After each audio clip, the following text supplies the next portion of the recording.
જસુમતીબેન અમે સાથે કામ કર્યું. અન્ય મંચસ્થ સૌ મહાનુભાવો, આપ સૌ ભાઈઓ તથા બહેનો, મારે તો થોડુંક અઘરું છે ધોરાજી ઉપલેટામાં અને ટેન્શન ક્યારથી કરી ગયું છે તમને કહું કે 5 લાખની લીડની પાટલી સાહેબે ટાર્ગેટ આપ્યું. મેં તો 5 લાખમાં અમે કીધું મારવું ક્યાં? એટલે હું છે ને જયેશભાઈને ને ગોંડલ જયરાજસિંહ બાપુને કહેવાનો છું કે તમે 1.25 લાખનું પોત નાખો પૂરું, મારે કઈ બહુ વાંધો ન આવે. બરાબર ને? કોઈ છતાં અમે વિચાર કર્યો છે, અમે સ્થાનિક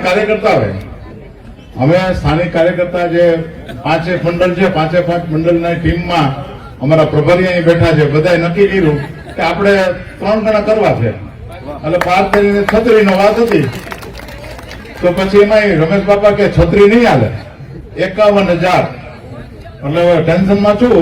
અમારા વિસ્તારના કાર્યકર્તા અહીં આવ્યા છે.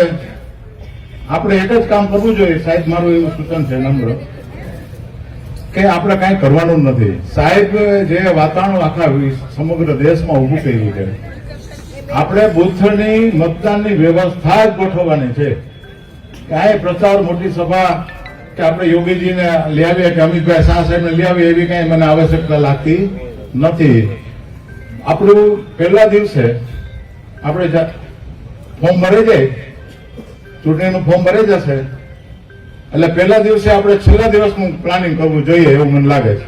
મતદાન વ્યવસ્થા જ મતદારોને પેટી સુધી પહોંચાડ્યા એટલે કોમળમાં જ જવાના. આટલું જ કરશું તો વાંધો નહીં આવે.